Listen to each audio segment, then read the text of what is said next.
Bueno, en el día de hoy vamos a revisar un caso de una paciente de nuestro servicio de epilepsia. Quien les habla, la doctora Jasmine Llanes. Soy actualmente Fellowship de Epilepsia y Sueño. Bien, tenemos una paciente femenina de 54 años. Ella vive en la ciudad de Mendoza. Inicia desde el 2012 con una epilepsia que posteriormente es farmacoresistente con crisis de inicio focal a bilateral tónico-clónica. Es evaluada por médicos tratantes de la ciudad de origen, quienes plantean un tratamiento alterno a la paciente y es la razón por la cual llega a nuestro servicio. Además, la familia nos hace mucho hincapié en que la paciente tiene una alteración cognitiva, tiene una queja de memoria en la cual ya la paciente no está recordando hechos recientes predominantemente.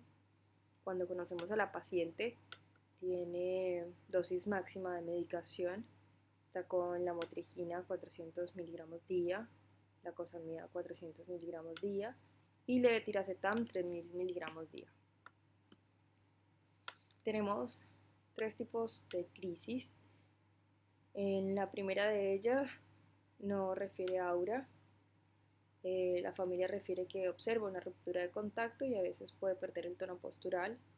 En el periodo posictal observan a la paciente que está bradipsíquica, tiene un discurso repetitivo y puede durar horas. La familiar nos refiere que muchas veces cuando nota este discurso repetitivo, cuando ve a la paciente sabe que probablemente la paciente tuvo una crisis. La paciente no tiene un adecuado registro de sus crisis, por lo cual no tenemos un adecuado registro de la frecuencia, pero bueno, se presentan de forma variable. El periodo de libre de crisis máximo ha sido de 15 días. Los factores desencadenantes pueden ser el estrés, el descenso de la medicación y se presentan predominantemente en la vigilia. En las crisis de tipo 2, el paciente no refiere un aura.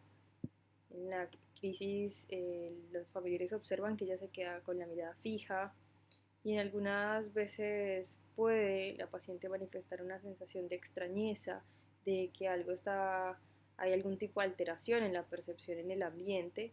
El periodo posictal puede durar confusa, una confusión que puede llegar a durar hasta 10 horas de evolución.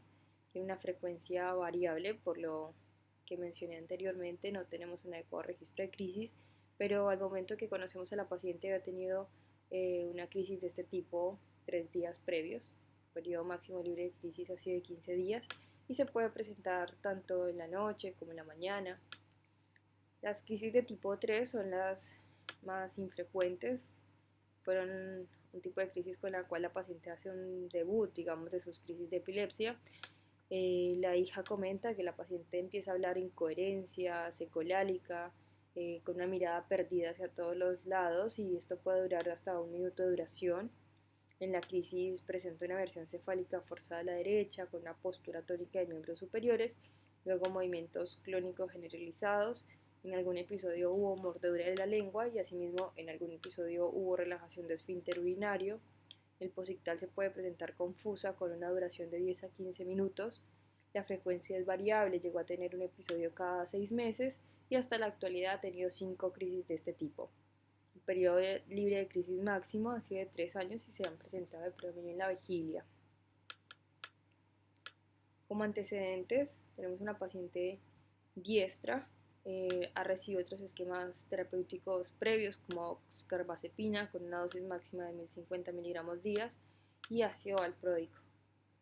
Antecedentes perinatales de la paciente: nace por parto vaginal, es una 7-mesina, desconocemos la causa, con un bajo peso para la edad gestacional. Y como dato relevante, la paciente presentó un síndrome subfebril crónico persistente con ITU a repetición, el cual a los 5 años hacen diagnóstico de una agenesia ureteral izquierda como probable causa y realizan tratamiento quirúrgico con un trasplante de uréter izquierdo. Convulsiones febriles presentó, la primera de ellas se presenta en el periodo neonatal y con un total de 2 episodios. Pautas madurativas refieren que normales, la escolaridad tiene un universitario completo, eh, es contadora. Personales tiene sobrepeso y una hipertensión arterial que actualmente está en estudio. Los quirúrgicos que ya mencioné.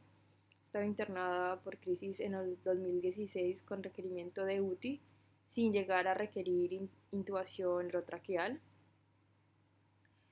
La paciente refiere que hace unas habilidades, trabajo artístico por Zoom, pero que lo ha dejado de hacer en el último tiempo.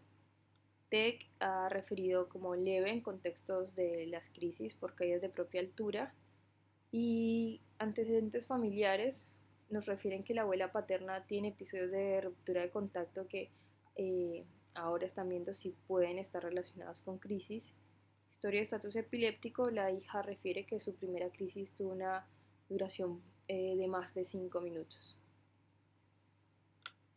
Bien, en resumen, tenemos a una paciente con epilepsia de 10 años de evolución, farmacoresistente, con un inicio, sus crisis son de inicio focal con compromiso de conciencia, con evolución a bilateral tónico-clónica.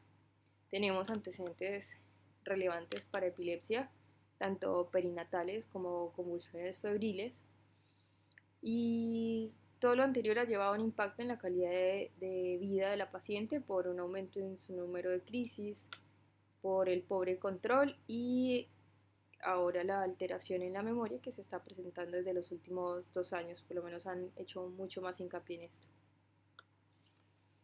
Es así como conocemos a la paciente por segunda vez en la unidad de video EG. El paciente tiene previo a este estudio un videoelectroencéfalo de nuestro sanatorio.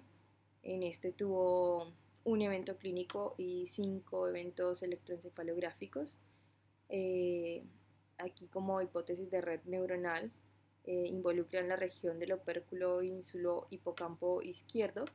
También tiene un estudio realizado en el 2019 en el cual logran caracterizar 4 crisis durante el estudio, y en nuestra internación de este año logramos obtener 3 crisis en la paciente. Por motivos de privacidad voy a saltar los videos de la paciente. Así que voy a mostrarles un poco en cuanto a el registro electroencefalográfico. Como podemos ver, es un registro con un montaje doble banana, un corrido de más o menos 15 páginas. Es un electro de vigilia en el cual en el inicio de la crisis vemos esa mejor organización en la región temporal izquierda, siendo, digamos, con una fase reversa en F7, que vamos a ver más adelante es un hallazgo frecuente durante su interictal. Bueno, y esta evolución en tiempo y espacio siempre mejor caracterizado a izquierda. Esta es otra crisis en la cual se observa una descarga centinela también en la región temporal posterior izquierda. Esta mejor organización que tiene el electroencefalograma en la región frontotemporal izquierda, con alguna propagación también a la región temporal contralateral. Y en este otro tipo de crisis, nuevamente vemos la descarga centinela en la región temporal izquierda, esta mejor organización en la región frontotemporal izquierda, y ya también la propagación al hemisferio contralateral. Así que como conclusiones respecto a las crisis que se presentaron en la internación actual, tenemos unas crisis en las cuales no tenemos aura, predominan la inmovilidad, los automatismos bimanuales y, como notamos, mayor en la mano izquierda. En algunos de ellos observamos distonía de mano derecha, un giro cefálico tardío a izquierda y una versión cefálica a derecha. Es así como ya empezamos a obtener síntomas lateralizadores como son la versión cefálica, que en este caso es contralateral al foco que estamos estudiando, la distonía unilateral, que también es contralateral a la localización que estamos estudiando. Otros signos con valor lateralizador o localizador, tenemos los automatismos, que si bien en ellas son bimanuales, se presentan de predominio en el miembro superior izquierdo. Vamos a tener también automatismos orales, que este tipo, la localización sí nos focaliza un poco más en el lóbulo temporal. De tipo motor, esta desviación cefálica no forzada es que en ella se presenta primero a izquierda, que es ipsilateral, y luego tenemos una versión tardía, que es contralateral, y nuevamente la postura distónica que ya había previamente mencionado. Entonces, hasta aquí nosotros ya podemos plantear algunas zonas epileptógenas en la paciente.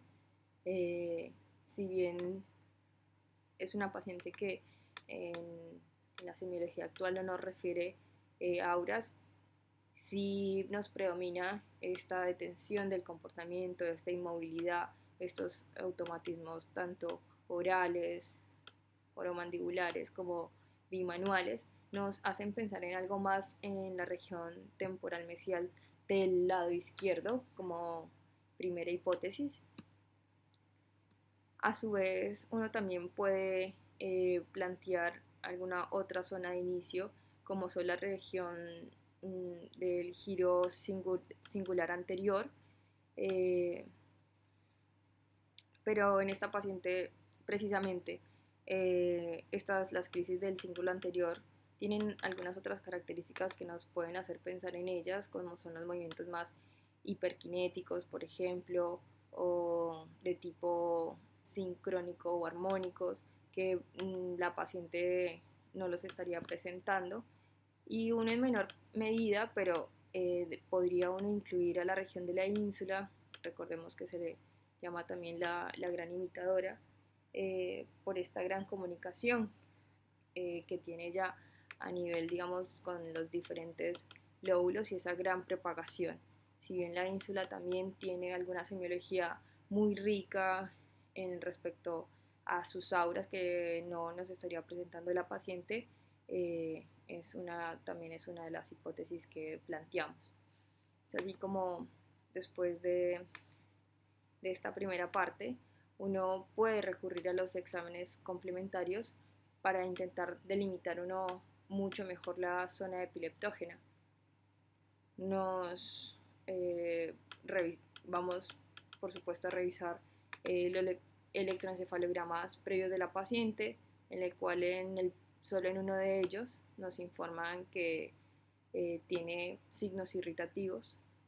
Recordemos que esto es unas palabras muy específicas, pero bueno, lo que les traigo es cómo están los informes, las conclusiones que tenemos de los estudios. Signos irritativos en la región temporal izquierda. En el electrointerictal que le realizamos a la paciente durante el video electroencefalograma, lo que encontramos de forma frecuente son esta actividad focal temporal izquierda con una fase reversa máxima en F7 en este electroencefalograma con el montaje bipolar. En algunos casos lo que encontrábamos también, además de esta descarga, es que muchas veces podía propagar a la región homolateral y a áreas centrales. En cuanto a los estudios de imágenes, la paciente tiene 4 resonancias. Una de ellas es una resonancia funcional y la última es en un resonador de 7 Tesla, en el cual en ellas ya se empiezan a informar algunas alteraciones que les voy a mostrar en la diapositiva siguiente. Y la resonancia funcional, digamos que está más enfocada al área motora de esta paciente, y recordemos que con las hipótesis diagnósticas que tenemos uno esperaría hacer un énfasis mayor en el área temporal o del lenguaje. Así que en la última resonancia realizada en la paciente, lo que podemos encontrar es una leve hiperintensidad que se observa, que se observa mejor en la región de la amígdala izquierda y en la región del hipocampo izquierdo, con este aumento que se observa un poco más significativo en la región izquierda, con disminución del asta ventricular comparado con el contralateral. En cuanto al hipocampo, si bien no lo que vamos a encontrar es como una disminución de las circunvoluciones del hipocampo, esta tenue hiperintensidad que podemos ver en el T2 y en el FLAIR. Acá podemos notar esta ligera simetría que se presenta en el hipocampo izquierdo. Y otra alteración que también podemos encontrar en la paciente es esta disminución en la desdiferenciación de la sustancia gris blanca, que podemos apreciar mejor en la región del lóbulo temporal izquierdo cuando comparamos con el lóbulo temporal derecho. Hay otras lesiones otras lesiones que podemos encontrar en la paciente son estas hiperintensidades más de origen vascular, de origen que podemos asumir un origen microangiopático. También podemos por lo menos identificar esta asimetría ventricular en el cual se observa el ventrículo, la asta ventricular frontal izquierda es de mayor tamaño con respecto a la derecha.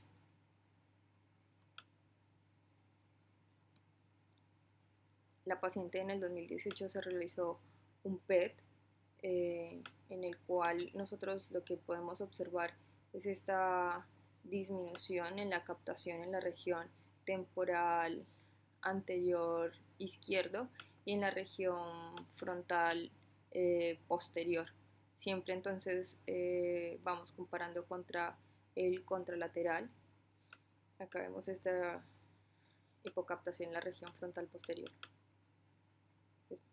Esto nos está hablando de un déficit funcional y para recordarles, para repasar simplemente de que en el PET lo que estamos buscando es precisamente una zona que de forma interictal presenta algún déficit en la captación del metabolismo de la glucosa. Ya si nosotros quisiéramos ver algún tipo de activación ictal, nos tendríamos que recurrir más a un PET en el cual podemos utilizar algún tipo de marcador. Bueno, actualmente se utilizan distintos precisamente como para buscar lo contrario en el PET. Ahí lo que vamos a buscar en el SPET va a ser una mayor hipercaptación del marcador.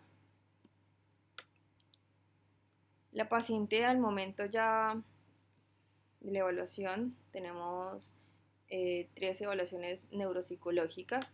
En las primeras 2 lo que vamos a ir encontrando es como esa disminución gradual en áreas como son de atención y de memoria, involucrado también el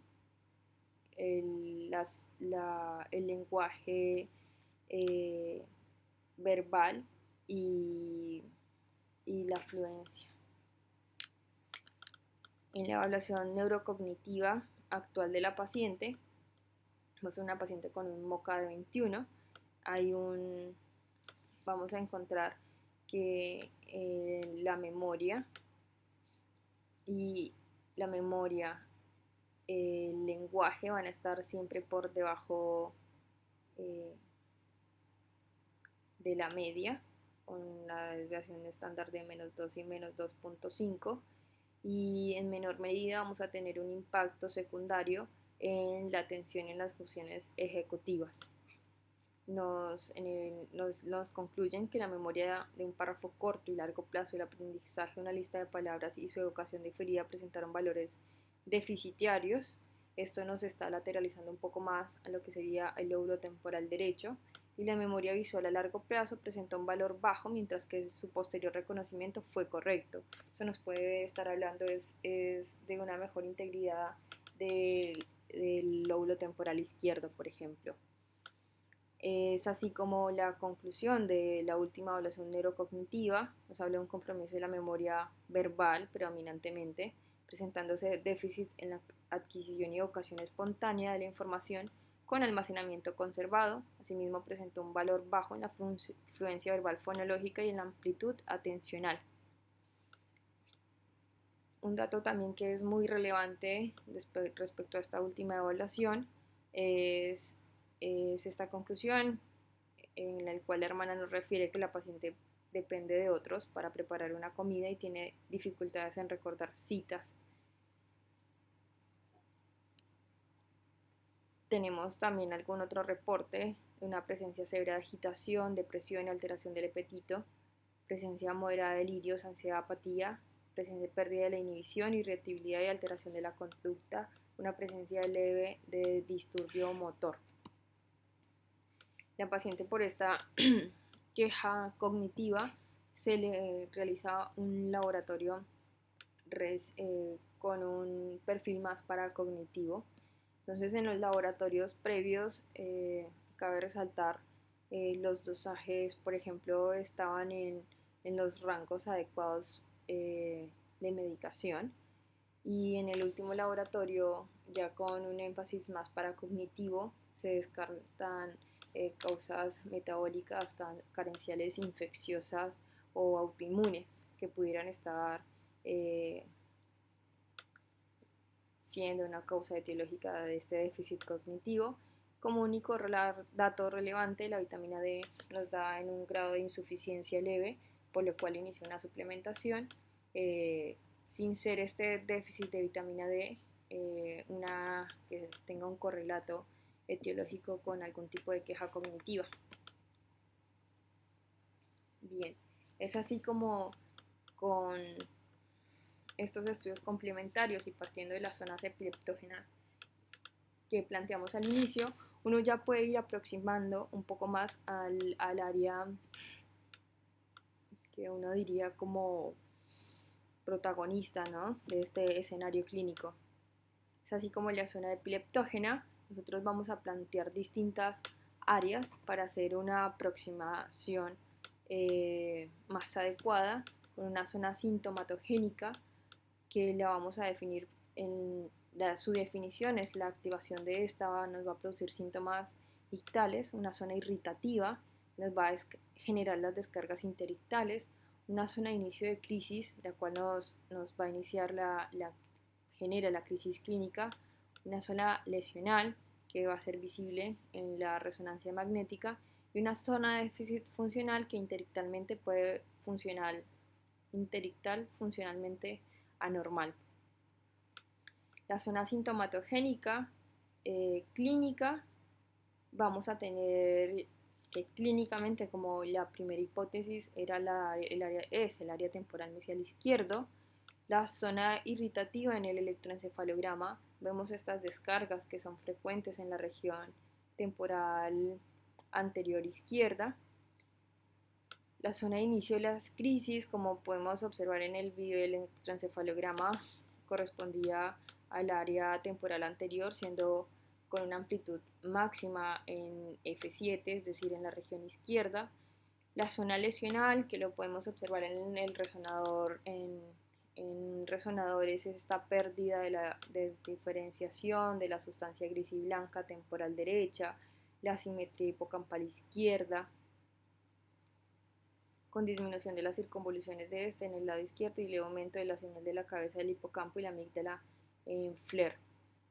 Y la zona déficit funcional, que lo evaluamos con la evaluación neurocognitiva, en la cual nos hace mucho hincapié en esta área de la memoria verbal izquierda, de la memoria verbal, que nos focaliza más hacia el lóbulo temporal izquierdo, y el PET, que nos muestra este hipometabolismo frontal posterior izquierdo y temporal izquierdo.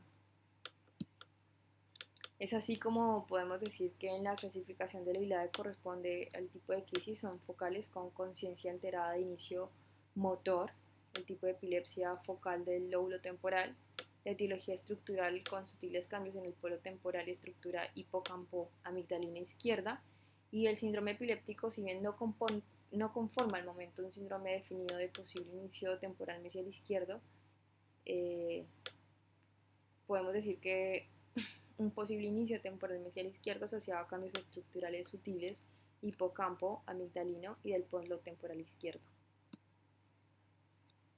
Gracias.